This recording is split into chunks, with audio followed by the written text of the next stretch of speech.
आध्यात्मिक गुरु और ईशा फाउंडेशन के संस्थापक सद्गुरु जग्गी वासुदेव की ब्रेन सर्जरी सफल रही। अपोलो दिल्ली के neuro surgeon doctor Vineet Suri ने बताया, सद्गुरु के ब्रेन के एक हिस्से में सूजन और ब्लड क्लॉटिंग थी। यह उनके लिए जानलेवा साबित हो सकती थी। उनका ऑपरेशन 17 मार्च को दिल्ली में हुआ। उनकी हालत में काफी तेजी से सुधार हो रहा है। वहीं पीएम मोदी ने भी फोन करके सद्गुरु के जल्दी स्वस्थ होने की कामना की है। The Apollo Hospital neurosurgeons cut through my skull and tried to find something and found nothing. Totally empty. So they gave up and just patched it up. Here I am in Delhi with a patched up skull, but no damaged brain. Sadhguru has just had a very life-threatening situation. He had headache for the last 4 weeks. The headache was very severe, and he was, ignoring the headache and doing all because he wanted to do all his normal activities. He was resuming all his functions, all his meetings.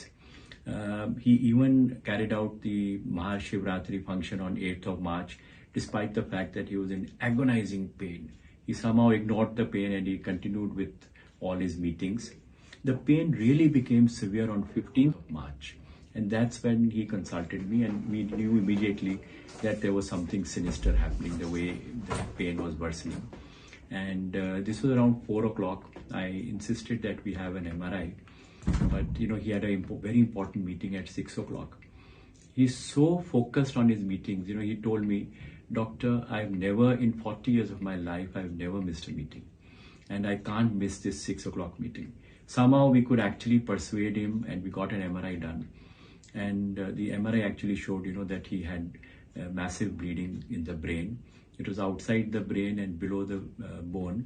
There was massive 2-time bleeding, some which had happened about 3 weeks back, one that had happened maybe 2 to 3 days back. But, we insisted that he gets admitted immediately, but because of his commitments, he just went ahead with his meeting at 6 o'clock without anybody getting to know that he was that unwell. Next day, he had a very important India Today Conclave, which with lot of painkillers and sedation, he still attended that, and he, it was such a marvelous interview he gave. And we were surprised, that with so much of pain, so much of painkillers, so much of sedation, he could attend and, complete that meeting. 17th morning, however, he really got very unwell. He became very drowsy while talking. He was, just dozing off. He had weakness of the left leg, and we had to rush him to hospital.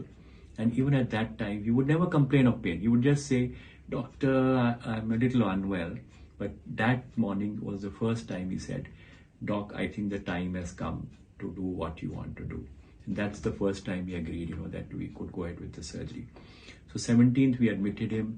When we got the CT scan, there was life-threatening swelling in the brain. The brain was shifted to one side, and he had become very dull, very confused, and the left leg had started to get weak. And we had to undergo an emergency surgery on him on 17th itself. We could get him off the ventilator post-surgery, and he has actually done extremely well, much beyond our expectation. And we were joking with him that we have done what we could, but you are healing yourself. So we are actually seeing the kind of improvement we are seeing is beyond our expectation. He is now extremely well. He is now back to his normal self. All his brain, body, and vital parameters are normal, and he's making a steady progress. I think he's probably healing himself more than what we can do for him. The team from Apollo Hospital, including neurologists, neurosurgeons, ICU care physicians, all the nursing staff, OT technicians, they all worked very diligently to ensure that we achieve the best possible outcome.